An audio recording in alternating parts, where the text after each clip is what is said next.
پاکستان سرزمین بے آئین بن چکی ہے اور کچھ طالع آزماؤں کو اور ان کے سہولتکاروں کو طاقتور بنایا گیا، خدا بنائے گئے ہیں، بندوں کے بت تراشے گئے ہیں۔ میں نے کل بھی وہاں کہا تھا سینٹ کے باہر کہ صرف خدا کے بارے میں ہے کہ لا یسأل عما یفعل وهم یسألون، خدا سے کوئی نہیں پوچھ سکتا تو نے کیا کیا ہے، باقی ہر کوئی جواب دے۔ قرآن کہہ رہی ہے، قرآن کی آیت ہے، ہر کوئی جواب دے ہے، کوئی بھی قانون سے اوپر نہیں ہے۔ انہوں نے کیا کیا کہ پاکستان کے صدر کو، جس کی تاریخ سب کے سامنے ہے، اس کو امیونٹی دے دی کہ یہ جو کچھ بھی کرے انہیں کوئی نہیں پوچھ سکتا۔ پاکستان کے کسی آدمی کو، کسی فرد کو، کسی کو بھی حق نہیں ان سے پوچھے، جس جرم کو انجام دے آپ نہیں پوچھ سکتے۔ آپ تماشا دیکھ سکتے ہیں، آپ ان سے پوچھ نہیں سکتے، آپ ارریلیونٹ ہیں، پاکستان کے عوام کی کوئی حیثیت نہیں ہے، آپ کچھ بھی نہیں ہو۔ عوام ان کو پہچانے، یہ آپ کے پاس ووٹ مانگنے آتے ہیں، کہتے ہیں میں ووٹ دو، ہم تمہیں روٹی کپڑا اور مکان دیں گے، بدلے میں کیا دے رہے ہیں؟ ظلم، فساد، کرپشن اور زبان پر تالے۔ یا چیخو چلاؤ، تمہاری آواز نہیں سنی جائے گی، تمہیں کوئی حق نہیں دیا جائے گا، طاقت سے تمہیں دبوچا جائے گا۔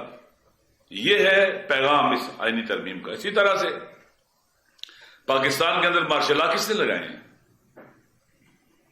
کون ہے جو مارشل لا لگاتا رہے؟ جرنیلوں نے مارشل لا نہیں لگائے۔ بھٹو صاحب جن کے بارے میں کہا جاتا ہے کہ انہوں نے پاکستان کو آئین دیا 73 کا، ان کی حکومت کس نے کرائی تھی؟ ایک جنرل نے کرائی تھی جس کا نام ضیاء الحق ہے، اس نے کرائی تھی ان کی حکومت۔ ان کو پھانسی کس نے لگوایا تھا؟ کل آپ نے انہیں قومی شہید قرار دیا ہے، تو کاش ان کو پھانسی لگوانے والے پر بھی آپ اس کو بھی سبق سکھاتے، اس کے بارے میں بولتے۔ بظاہر ایک جج تھا سزائے موت لکھنے والا، اور پھانسی لگوانے والا وہ جنرل تھا جس نے مارشل لا لگایا تھا، اس کا نام کیوں نہیں لیتے ہو؟ آدھا سچ کیوں بولتے ہو؟ آدھا سچ جھوٹ ہوتا ہے، دھوکہ ہوتا ہے۔ ابھی آپ دیکھ لیں، پرویز مشرف صاحب کون تھے؟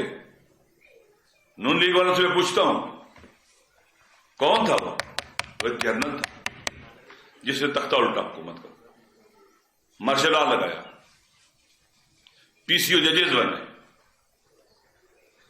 آپ جب کسی پر چیک نہیں رکھیں گے، پہلے تو کوئی چیک بھی تھا کہ چلو کسی کورٹ میں جواب دہ ہوں گے، کوئی کہیں پوچھا جائے گا۔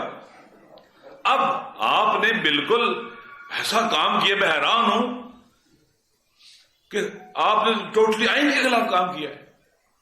پاکستان کے آئین میں لکھا ہے حاکمیت اعلیٰ اللہ کی ہے، قرآن و سنت سپریم ہے، تو آپ نے تو خدا بنا دیے، 4 خدا بنائے آپ نے۔ میں پہلے 2 سمجھ رہا تھا، آپ کی بات سے 4 خدا بنا دیے جن سے نہیں پوچھا جا سکتا۔ بندوں کو خدا بنا رہے ہیں آپ، جعلی خدا، جھوٹے خدا۔ یہ پاکستان کے عوام برداشت نہیں کریں گے، پاکستان کے عوام کبھی بھی اس کو برداشت نہیں کریں گے۔ لہذا یہ اس بات کی دلیل ہے کہ یہ لوگ گھبرائے ہوئے ہیں، ڈرے ہوئے ہیں، سہمے ہوئے ہیں، اور یہ سمجھتے ہیں کہ آئینی ترمیم میں بچا دیں گے، ہمیں نہیں بچا سکتی عوام کے قہر و غضب سے۔ یہ ایسی پریکٹس ہے جس سے دنیا میں جگ ہنسائی ہو رہی ہے۔ جو پڑھے گا ہنسے گا اور کہے گا یہ پارلیمنٹ ہے، یہ سینٹ ہے، غلاموں کی سینٹ، کمزور لوگوں کی سینٹ اور پارلیمنٹ، قومی اسمبلی، اور جو اس کی حمایت کر رہے ہیں آپ دیکھ لیں ان کی چہروں پر کیا لکھا ہوا ہے اندر سے۔ اور کل بھی مجھے سینٹ میں لوگ کہہ رہے تھے، بعض سینیٹر کہ ہم مجبور ہیں، ہمارا بس نہیں چلتا، ہم مجبور ہیں وہاں پر ووٹ ڈالیں، یقین کر لیں، مجھے کہہ رہے تھے۔ تو دوستو یہ وقت جو ہے خاموش رہنے کا نہیں ہے. یہ پاکستان کی سالمیت پر حملہ ہے، پاکستان کے عوام پر حملہ ہے، پاکستان کی عزت وقار اور اس کی کرامت پر حملہ ہے. اس ملک کو پتہ نہیں کہاں لے جانا چاہتے ہیں یہ تو بھائی بربادی کے علاوہ کوئی راستہ ہی نہیں ہے.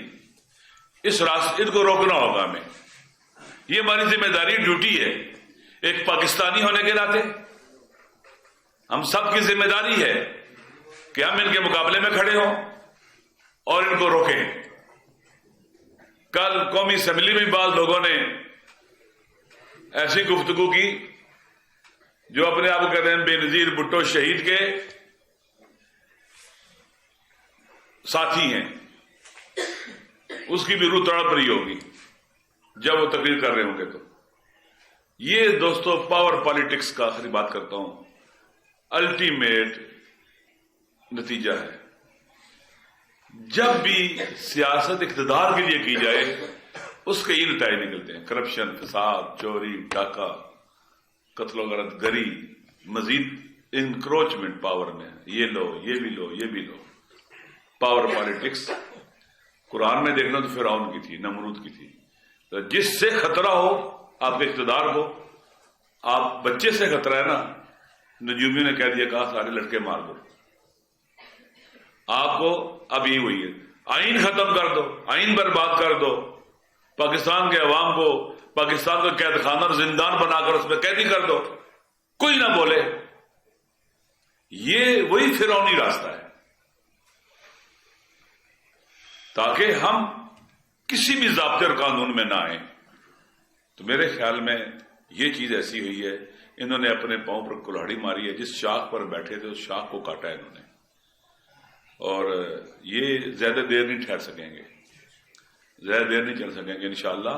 اور عمران خان صاحب جو پاکستان کے عوام کے دلوں میں رہتا ہے، 90% عوام اس کے ساتھ ہے، وہی پاکستان کے عوام کی امید ہے. یہ جو کچھ بھی کر رہے ہیں اسی لیے کر رہے ہیں، جو کچھ بھی کر رہے ہیں پاکستان کے عوام کو اس حوالے سے متوجہ رہنا چاہیے.